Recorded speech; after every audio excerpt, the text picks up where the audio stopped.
in my head, I hope I don't meet any of my friends. Because they'll be thinking, what is Raghu is selling this burger inside his train? You know? And sure enough, one day I got into the train and I was selling burger, fried rice, fried noodle, and I saw a friend of mine sitting there and looking at me. I looked at him, I knew he is my friend, but I just made like I didn't know. And then he turned around and said, "Hey, Raghu, is that you?" Sorry, wrong person. That's how shy I was, okay? You know? But I kept on selling, and I think part of my selling ability actually developed through doing this, selling burgers and fried rice and fried noodles. And the business was good. It was so good that I opened up another small outlet selling coffee and tea and things like that, okay? Because the railway station, the trains are only at certain time, not the whole day. So during the time the train was not there, I was running another business. I employed somebody and I was running a business. So from a very young age, at the age of 19, I've already went into business, thinking about the only way that you can be successful is you become your own boss. The sky is the limit. But one thing I didn't know, how to manage money. Okay, so I had a lot of money coming in, and I was 19, I was 20, and you know, at that age, you're only interested in girls, you know. So I see any girls, I try to date them out, take them to the discotheque or whatever, and I spend money. But I didn't know how to manage it. So the business was good, but I didn't have much money in savings, okay. So after about 2-3 years, I found that the only way I need to change is I change the way I spend my money. Change the way I spend my money. But believe me, it is not easy. Once you have got into a habit of spending money, it is not easy for you to reverse yourself, okay? Because it becomes a habit. And that habit sometimes is very painful. You go to a shop, you see a watch, and you look at the watch, and the watch is nice, and then the guy says, there's another watch, more expensive, much better, and guess what happened? You buy the more expensive watch. And that is a habit, you know. So that's one of the things that, why as much as I was making money in the younger days, but I didn't save because I didn't have the habit, and nobody taught me, actually. Nobody really taught me how financial planning is all about. Okay? We just keep spending the money. So what happened? As I was doing this business, I met up with this man. And one day he met me up and he asked me, you know, in your business, what is your biggest concern? I think my biggest concern is every morning I have to go to the market. Then I have to buy these vegetables, buy the bun, I have to buy that. And I know sometimes the price goes up, sometimes the price goes down. But I have to do that. And then I buy all this, not knowing how much is the sales. Okay? So if I buy vegetables. Let's say I buy vegetables so that I know I'm going to sell 50 burgers. Imagine, huh?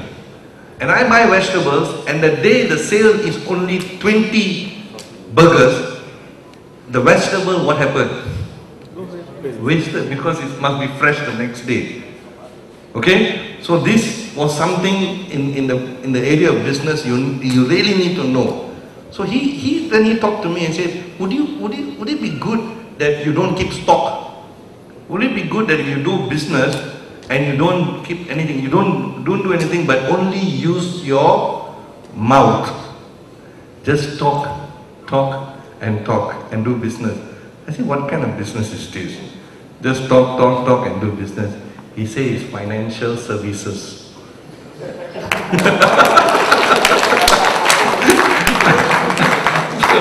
I said, financial services? I said, what is financial services? He said, well, you know, what you need to do is if you go out and see people, if you want to sell insurance, talk to them about insurance. If you want to sell them mutual fund, talk to them about mutual fund, you know. And that's what you call financial services. You don't have to keep stock. All you do is open your mouth. I say, wow, this is good business. This is damn good, because I don't know how many of you have done business, but you know the business that you are doing and I am doing, we don't have to worry about all this. Am I right or not? We don't have to worry about all this. Sometimes if you are what you call a sole proprietor, you also don't have to worry about employing anybody and keeping them in your payroll. Am I right? Maybe sometimes you have a secretary, that's it, you know. But of course you grow big, then you have manpower with you, you know. And so I realized, my God, this is fantastic, man. I don't have to buy anything. All I need to do is learn, improve my knowledge. I think somebody yesterday, one speaker said, you have to continue building your knowledge. You know? And I told myself, man, the only thing I need to do is build my knowledge and become the best that's got to be. So I asked this guy who brought me to the business, I asked him, who is the #1 guy who can train me in this particular area? And I said, who's the #1 that you know of? And he told me, this is one guy in Singapore. His name is V. Tiong Hao.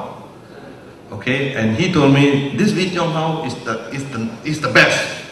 In Singapore right now, he's the best. I'm talking in 1984, ladies and gentlemen. Some of you have not even born yet in 1984. And I said, he's the best? He's the best. I said, can you give me his number? So he gave me his office number. And I called him. And this V. Tiong Hao doesn't know who the hell I am. You know, I called him and said, hey, Mr. V, my name is Raghu. I'm a friend of Mr. Ramachandran. And he told me about you, and I understand that you run fantastic training programs. Is it possible that I can participate in one of the training programs? And he says, hey, look, actually, the day after tomorrow, I'm running a 10-day program. If you want to come, come. And here, Singapore and where I was is about 400 kilometers away, okay? And you must understand, I'm not having a lot of money, okay? So what I did, I took the next bus and went all over to Singapore. And when I reached Singapore, suddenly I remembered, I don't know where to stay. Okay, because I don't know anybody in Singapore. But I had some relatives of mine in the next town. It's called Johor Bahru. Have you heard of Johor Bahru? It's just the next town, but Johor Bahru is in Malaysia. Next town to Singapore. I had a relative there and I stayed there. Do you know how many days the training was, ladies and gentlemen? The training was 10 days non-stop. This is, I'm talking in 1984, okay? From morning, it starts around 8 o'clock in the morning and ends around 8 o'clock at night, okay? And because I stay in Johor Bahru, which is a distance from Singapore City, I have to wake up very early in the morning to get the first bus, to make sure that I'm there before time. Because one of the rules of the regulation of the training was, if you are late by 1 minute, the door is closed. So, these guys are talking at the back. If you are late by 1 minute, the doors are closed. You know, ladies and gentlemen, that became a habit of mine. Because I realized punctuality is so important. Do you agree or not? Yes. But the problem is, all of us know that, but we don't do it. Why? Did you know that today I'm going to talk at 9 o'clock? All of you knew? But what time did you come in? I started at about 10 o'clock. Why? You knew that I was talking at 9 o'clock, but you came only at 10 o'clock. You know why? Because there was no penalty. There was no penalty to say that if you come late, this is what will happen to you. So from a very young age, I realized that discipline is so important. The discipline in your business comes from your self-discipline. If you don't have self-discipline, ladies and gentlemen, the foundation of your business, hallelujah to you. You can dream of whatever you want to do, but if you don't have the discipline, waking up in the morning, respecting people's time. If you say, I'll be there at 9 o'clock, you are there at 8:45. And that habit, that discipline, you must build. And at that young age, I realized that this is so important. Because Mr. V. Tiong Hao says, if you are late by 1 minute, the doors are closed. So guess what happened? We are all there early. Because we don't want to be locked out of the room. And if you're locked out of the room, you can't get into the room until the next day. That's a very painful penalty for me. But that helped me to create this habit of discipline and punctuality. You know, and all of you here are professionals.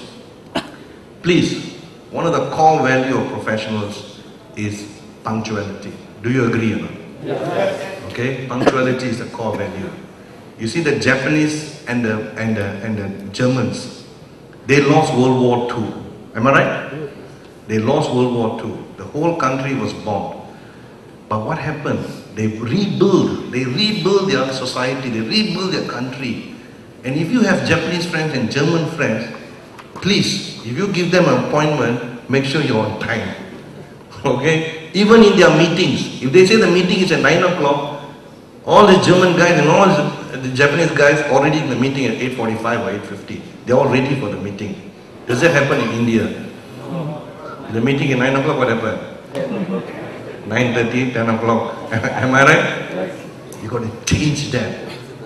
You've got to change that. And you must understand, this change is important for you to keep the discipline. Okay? If you have not learned anything from my talk today, please learn one thing. Be disciplined, be punctual in what you're doing. And that reflects the character of you. That reflects your professionalism. Okay? You don't have to go through a penalty to do this, you know, but sometimes it helps. Penalty helps, you know. Then only you change. So I was there for 10 days, learned everything I had to learn about financial services, okay, about wealth accumulation, about wealth distribution, wealth protection. I learned everything got to be learned for 10 days. Of course, the 10 days was not enough, but I thought it was good. So here, after learning 10 days, ladies and gentlemen, I go back to where I was operating my business. And guess what happened? After learning all this knowledge for 10 days, I go out and I start meeting people. Guess what happened? Anybody want to guess? For 3 months, nobody bought anything from me. Nobody bought anything from me for 3 months. Here I was, I thought learning this knowledge, I was good. I can talk to somebody with my salesmanship and I can get the application done. For 3 months, ladies and gentlemen, nobody bought anything. Would you have given up? All of you here? For 3 months you start off and nobody buys anything? I'm sure most of us would have given up. Me too. I also want to give up. I was thinking to myself, it's better to go and sell burgers and fried rice. Am I right? I can get a sale on the day. But here I learn everything. I go and meet people. Yeah, I only have to use my mouth. But nobody wants to buy. I say, where? Something is wrong. Either something wrong with me or something is wrong with this industry. Nobody wants to buy. So I decided, I'm going to give up this industry. So I went up to the guy who brought me into the business and said, look, I'm going to give up the business today. I want to go and do something else. Okay, I'm wasting my time. 3 months, I've spent so much of money. In fact, I borrowed money from him. I borrowed money from my brother because I need to do business. I don't have much money, I borrowed. And he said, look, stay for 1 more week. And if in this 1 week nothing happens, you can leave, and whatever money that I gave you, you don't have to pay me back. I say, are you sure? Don't have to give back all the money that I borrowed from you? He said, no, just 1 more week. So what happened? The motivation was, it's okay. If anybody buys, I stay. Nobody buys, I don't have to pay the whatever I owe. It's okay with me. Huh? Anyway, 1 week went by. What happened, ladies and gentlemen, my friends? What happened in that 1 week?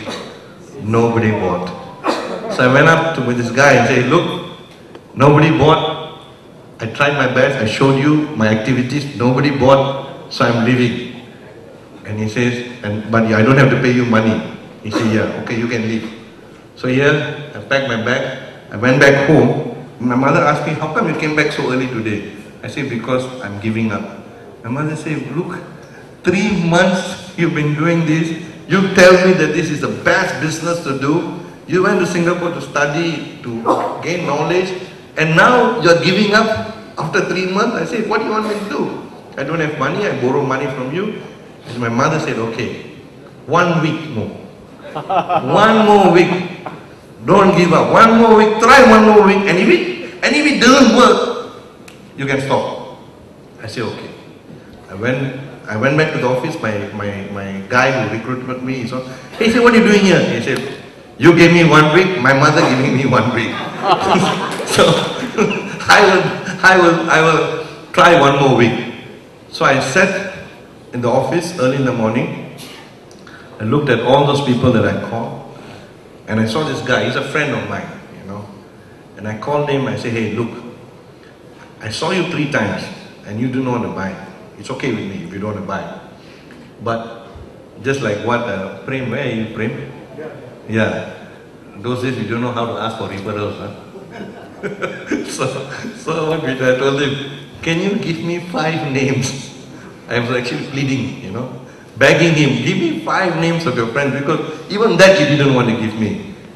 And then over the phone he realized I was actually like going to cry, you know. I wanted the 5 names. He said, okay, come to the office. So I went to the office, he took out a piece of paper, he wrote his 5 names, and he wrote the telephone number. He said, okay, why don't you call them? These are my good friends.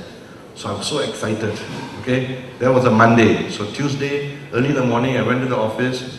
I called the first guy. He was on leave. Didn't come to work.